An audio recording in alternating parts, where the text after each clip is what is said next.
2002 2004 தான் கடைசியாக பண்ணியிருக்கு. 21 வருஷம் ஆச்சு.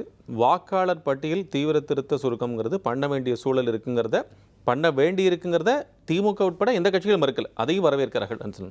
ஆனால் இப்போ பண்ணலைன்னா 3 மாதம் அது நடவடிக்கை எடுக்கப்படும். அப்படின்னா இப்போ நவம்பர் டிசம்பர் ஜனவரி அடுத்த 3 மாதத்தில் 2 மாதம் தான் செய்ய முடியும். 3ஆம் மாதம் தேர்தலுக்கான நடத்தை விதிமுறைகள் அமலுக்கு வந்துடும். எந்த பணிகளும் மேற்கொள்ள முடியாது.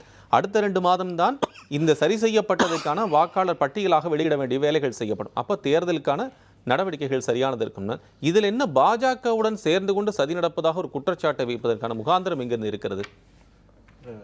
திராவிட முன்னேற்ற கழகம் கடந்த 20 ஆண்டு காலமாக எப்பொழுதெல்லாம் தேர்தல் நடை வருகிறதோ அப்பொழுதெல்லாம் தமிழ்நாடு தேர்தல் ஆணையம் அனைத்து கட்சி கூட்டத்தை அழைத்து ஆலோசனை நடத்துகிற பொழுது திராவிட முன்னேற்ற கழகத்தின் பிரதிநிதிகளை கலந்து கொண்டு அவர்கள் வைத்த ஒரே கோரிக்கை வாக்காளர் பட்டியலை சீர்திருத்தி தாருங்கள் அப்படின்ட்டு. ஏன்னா அரங்கத்தில் உட்கார்ந்திருக்கிற 3 தோழர்கள் அந்த பட்டியலை பார்த்திருக்கிறார்களா, களத்திலே நின்றிருக்கிறார்களா, அல்லது அதை பற்றி ஆய்வு செய்திருக்கிறார்களா தெரியாது. நாங்கள் நேரடியாக பார்த்திருக்கிறோம். தமிழ்நாட்டில் இருக்கிற ஒவ்வொரு வாக்குச்சாவடியிலும் இறந்தவர்கள் டபுள் என்ட்ரி அப்படி அல்லது வீடு முகவரி மாதிரி பார்த்தீங்கன்னா ஒவ்வொரு பூத்துலையுமே 100-150 பேர் இருக்கிறாங்க. இப்ப ஐயா சொன்னார்ல தோராயமா ஒரு 50 லட்சம் பேர் போலி வாக்காளர்னு, அது போலி வாக்காளர்ல இறந்தவர்கள் டபுள் என்ட்ரி. பீகார்ல அதே தானே சார்? இல்ல நான் சொல்றேன் டபுள் என்ட்ரி. அப்புறம் இப்போ பீகார்ல அப்போ இதுதான் பீகார்ல பண்ணாங்கன்னா ராகுல் காந்தி 100 பேரை கூப்பிட்டு டீ சாப்பிட்டு சொன்னார், பத்திரிகையாளர் அழைத்து சொன்னார், இவங்கெல்லாம் யார் தெரியுமா அப்படின்னு கேட்டபோது இவங்கெல்லாம் செத்து போனவங்கன்னு தேர்தல் ஆணையம் சொல்லி இருக்குன்னு. அது நியாயமா? நாங்கள் எதை எதிர்க்கிறோம்? நாங்கள் வாக்காளர் பட்டியலை சீர்படுத்துவதை திமுகவோ கூட்டணி கட்சியோ எதிர்க்கவில்லை. அண்ணன் ஒரு தவறான தகவலை பதிவு போனால் திமுக கூட்டணி, குறிப்பா இந்தியா கூட்டணி மட்டும் தான் இதை எதிர்க்கிறதுன்ட்டு. ஒரிசால பிஜி பட்நாயக் இந்தியா கூட்டணியில் இல்ல, அவரும் எதிர்க்கிறார். ஆந்திரால இருக்கிற ஜெகன்மோகன் ரெட்டி அவரும் எதிர்க்கிறார். அவர் இந்தியா கூட்டணியில் இருக்கிறாரா? பிரச்சனைங்க என்னன்னா இந்தியாவுடைய தலைமை தேர்தல் அமைப்பு ஒரு மாவட்ட அதிகாரி தப்பு செய்தால் ஒரு தொகுதிக்கு தேர்தல் போலிங் ஆபீசர் இருப்பார், ஒரு டிஸ்ட்ரிக்ட் போலிங் ஆபீசர் இருப்பார், மாநிலத்துக்கு தலைமை தேர்தல் அதிகாரி இருப்பார். இவர்களெல்லாம் தவறு செய்தால் இந்தியா டெல்லியில் இருக்கிற தலைமை தேர்தல் ஆணையத்தில் புகார் கொடுக்கலாம். தலைமை தேர்தல் ஆணையமே ஃப்ராடா இருந்தா, ஃபேக்கா இருந்தா யார்கிட்ட புகார் தரது? அதுதான் இப்பொழுது கேள்வி. 65 லட்சம் பேர் நீங்க சொல்ற ஆஃபென்சிவான ஸ்டேட்மென்ட் இருக்கட்டும், நான் பகிரங்கமா சொல்றேன். நான் சொல்றேன் யூ ஆர் ரெஸ்பான்சிபிள். நீங்க அது சரியான ஸ்டேட்மெண்ட் கிடையாது. நீங்க உங்களுடைய பார்வைக்கு உங்களுடைய திருப்திக்கு நான் பேச முடியாது. நான் முழுசா சொல்லி முடிச்சிடுறேன். நான் சொல்றேன், உங்களுக்கு 65 லட்சம் வாக்காளர்கள் நீக்கப்பட்டதாக சொல்லப்பட்டது. அதில் ஆயிரக்கணக்கானவர்கள் உயிரோடு இருக்கிற போதே நீக்கப்பட்டார் என்று ஆதாரத்தோடு பத்திரிகையாளர் மத்தியில் ராகுல் காந்தி நிரூபித்தார். வழக்கு உச்ச நீதிமன்றம் போனது. பல அரசியல் கட்சிகள் அந்த வழக்கில் இணைந்து கொண்டது. உங்களுக்கு ரேஷன் கார்டு வாங்கணும் ஆதார் கார்டு வேணும், டிரைவிங் லைசன்ஸ் வாங்கணும் ஆதார் கார்டு வேணும், பாஸ்போர்ட் வாங்கணும் ஆதார் கார்டு வேணும், சொத்து வாங்கணும் ஆதார் கார்டு வேணும், வண்டி வாங்கணும் ஆதார் கார்டு வேணும், எல்லாத்துக்கும் ஆதார் கார்டு அடிப்படை. ஆனால் இந்தியாவின் வாக்காளராக நீங்கள் சேருங்க வேண்டும் என்று சொன்னால் ஆதார் கார்டு ஏற்றுக்கொள்ளப்படாது என்று சொன்னது இதே தேர்தல் ஆணையம் தான். ராகுல் காந்தி பகிரங்கமா குற்றச்சாட்டு சொல்லி இது முறைகேடு நடந்திருக்கிறது, இது அப்பட்டமான விதிமீறல், ஜனநாயக படுகொலை, எப்படி 65 லட்சம் பேர் நீங்க எடுக்கலாம், இது தவறு நடந்திருக்கு ராகுல் காந்தி குற்றம் சாட்டு சொன்ன பொழுது இதே நீங்கள் சொன்ன தலைமை தேர்தல் ஆணையர் சொன்னார், உங்களுடைய கேள்வியை பிரமாண பத்திரமாக தாக்கல் செய்யுங்கள், நாங்கள் பதில் அளிக்கிறோம், இல்லை என்றால் மன்னிப்பு கேளுங்கன்னார். இல்ல வேடிக்கை என்னன்னா உத்தரப்பிரதேச நாடாளுமன்ற தேர்தலுக்கு பிறகு 450 பிரமாண பத்திரங்கள் டெல்லி தலைமை தேர்தல் ஆணையத்தில் தாக்கல் செய்யப்பட்டது. இதுவரை ஒன்று கூட அந்த ஆணையத்தால் விசாரிக்கப்படவில்லை. நாங்கள் சொல்றது நியாயமான வாக்காளர் பட்டியல் சீர்படுத்த வேண்டியது கடமை. கரெக்ட். நீங்க என்னங்க வார்த்தை தடினமா விட்டீங்க, இந்த வார்த்தைக்கு நீங்க பொறுப்பான்னு கேட்டீங்களே.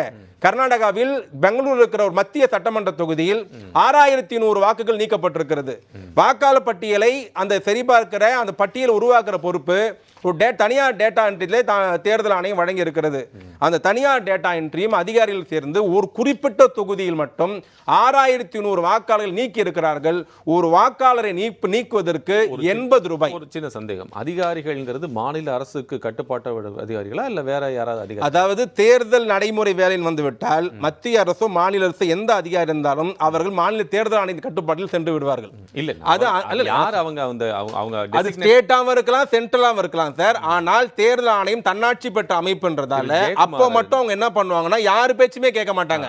அது சென்ட்ரலாக இருந்தாலும் ஸ்டேட்டாக இருந்தாலும். ஒரு சின்ன சந்தேகத்தை திரு ஜெயக்குமார் எழுப்புறார். அதிமுக அமைப்பு செயலர் என்ன சொல்லியிருக்காருன்னா, இத்தனை வருஷமா செய்யல, இது செய்ய வேண்டிய சூழல் இருக்கு, நாங்க வரவேற்கிறோம். ஆனா அதே சமயம் இது சரியான முறையில் நடக்குதா அப்படிங்கிறது மாநிலத்தில் இருக்கக்கூடிய அதிகாரி கொண்டு செய்யும் போது அது சரியானதாகத்தான் நடக்கிறதா என்பதை தேர்தல் ஆணையம் மீண்டும் அதை உறுதி செய்ய வேண்டும் அப்படிங்கிற ஒரு கோரிக்கையை அவர் முன்வைக்கிறார். அப்ப ஆர்கே நகர் தேர்தல் இடைத்தேர்தல் ரத்து பண்ணாங்கல்ல, அப்ப அந்த தேர்தலை யார் வந்து நடத்தினா? பஞ்சாப்ல இருந்து வந்தாங்களா, கல்கத்தால இருந்து வந்தாங்களா? இதே தமிழ்நாடு அன்னைக்கு அதிமுக அரசு நடத்துகிற பொழுது அவங்க அதிகாரி தான் தேர்தல் நடத்தினாங்க. எதுக்கு டெல்லி தேர்தல் ஆணையம் தேர்தல் நிறுத்திச்சு? முறைகேடின் உச்சகட்டம் ஆர்கே நகர்ல நடந்ததால அந்த தேர்தல் ரத்து செய்யப்பட்டது.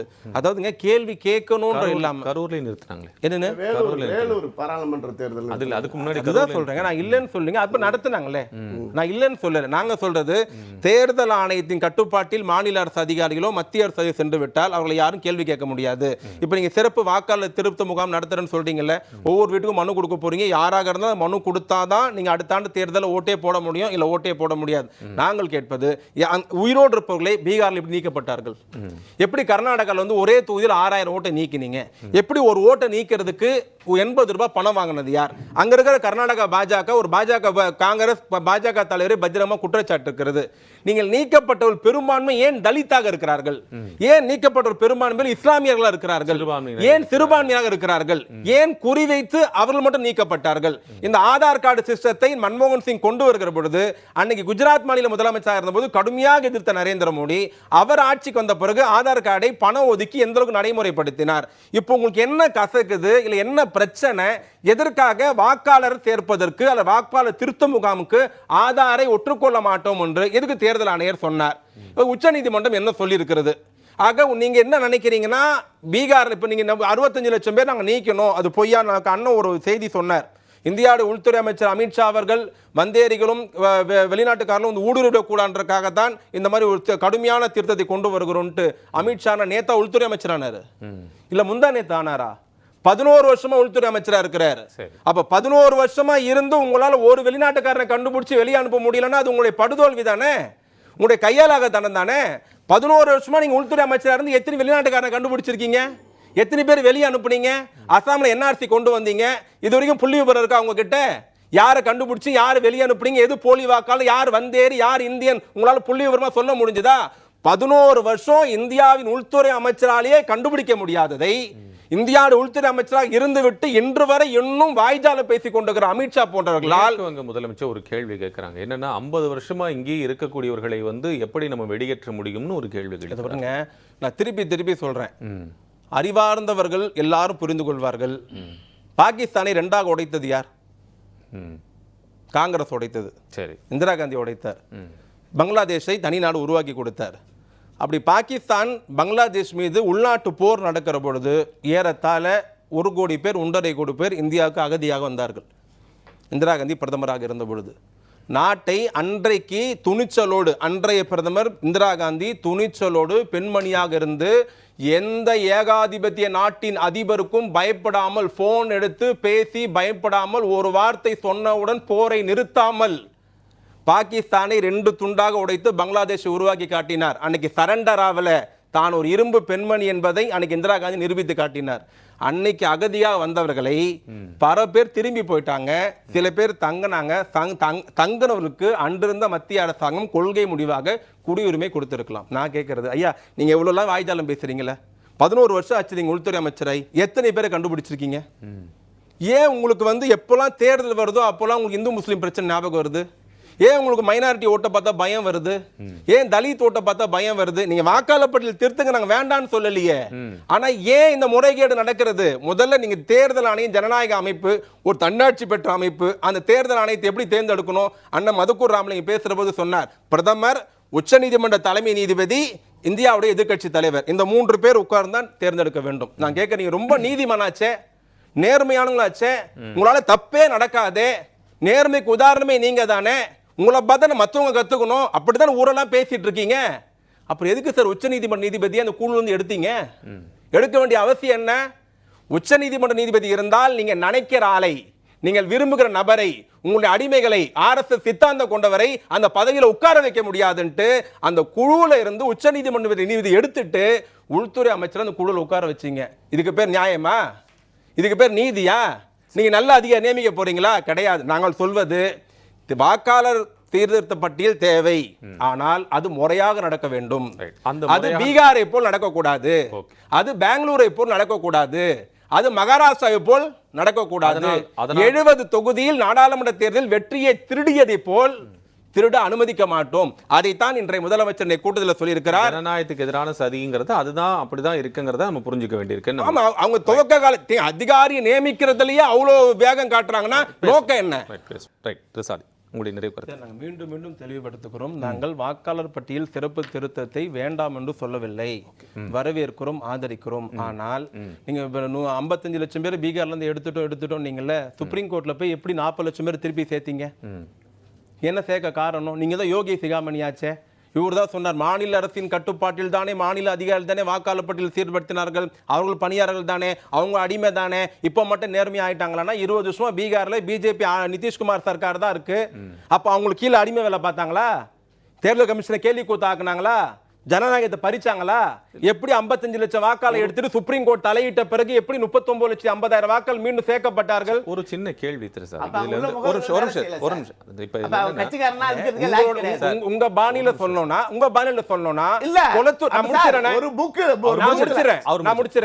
உங்க பாணி கட்சிக்காரன் வேலைக்கு ஆகாதவன், அந்த கட்சியில ஆளே இல்ல, அந்த கட்சி யூஸ்லெஸ் ஃபெலோன்னா தமிழ்நாடு பாஜகவும் வேலைக்கு ஆகாத கட்சின்னு எடுத்துக்கணும். கொளத்தூர்ல இருங்க, நான் முடிச்சிரேன் சார். ஏன் திமுக பயப்படுது? முடிச்சிரேன் சார். இல்ல முடிச்சிரேன். முடிச்சிரேன் சார்.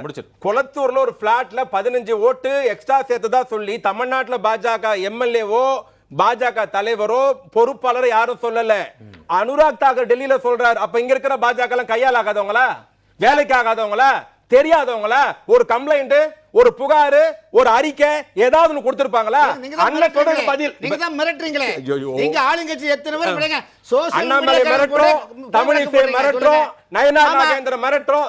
சார் அதுதான் அவர் பேசும்போது நீங்க குறுக்கிடாதீங்க. ஏன் ரெண்டு பேரும் போறீங்க? புரியல எனக்கு ஒண்ணுமே. நீங்க தான் பேசுங்க மாநில அரசு ஊழியர்கள் உங்களுக்கு கட்டுப்பட்டவர்கள். நான் திருப்பி கேட்டேன், பீகார்ல 20 வருஷம் பிஜேபி கூட்டணி ஆட்சி, அப்ப அந்த ஊழியர்லாம் கட்டுப்பட்டவங்க தானே. 55 லட்சம் வாக்காளர் எப்படி நீக்கினாங்க? இருக்கக்கூடிய வாக்குச்சாவடி முகவர்கள் எங்க போனாங்கன்னு ஒரு கேள்வி. அது அந்த கேள்விக்கான பதில் இல்ல. அதுதாங்க நான் சொல்றேன் உங்களுக்கு. அங்க இருக்கிறவங்க எப்படி நீக்கிட்டாங்கன்னா, நீங்க சொல்ற மாதிரி அமைச்சிங்களேன், பொய்யான தகவல் தான். இப்போ முதல் காரணம் எடுத்துக்கங்க, நீக்கப்பட்ட பெரும்பான்மை ஓட்டுகள் பீகார் என்ன தெரியுமா? கிராமப்புறம் நீக்கினாங்க. சரி நீக்கிட்டாங்கல்ல, எப்படி 40 லட்சம் ஓட்டு சுப்ரீம் கோர்ட் சேர்க்க சொல்லிச்சு தெரியுமா? அவங்க நீக்கியதுக்கு அடிப்படையா பயன்படுத்தியது உங்களிடத்துல ஆதார் கார்டு இல்லை, ஆதார் கார்டு தரல, ஆதார் கார்டுல நீங்க ஓட்டு இல்லைன்னு சொல்லி நீக்கினாங்க. 55 லட்சம் பேர் நீக்கினாங்க. சுப்ரீம் கோர்ட் தலையிட்ட பிறகு 40 லட்சம் ஓட்டு வந்தது. மாநில அரசு பணியாளர்கள் என்றாலே அவங்க வந்து மாநில சர்க்கார் கீழ்பட்டு தான் இருப்பாங்க. நீதிமான்களா நியாயமானங்களா அண்ணன் கேட்டார்ல. இதேதான் மகாராஷ்டிராவில் நடந்தது, இதேதான் பீகார்ல நடந்தது. நாங்கள் திருப்பி கேட்பது, பட்டியலை திருத்துங்கள், தாராளமா திருத்துங்க, நேர்மையா திருத்துங்க, மற்றவருடைய வாக்கை பறிக்காதீர்கள். தெளிவா கேட்டேன். 2002 வாக்குச்சாவடி எண்ணை குறிப்பிட வேண்டும், 2005 வாக்குச்சாவடி எண்ணை குறிப்பிட வேண்டும் என்று சொன்னால் இது பட்டியலை திருத்துகிற வேலையா, இருக்கிற வாக்கை பறிக்கிற வேலையா? இதான் மக்கள் கேட்கிற கேள்வி.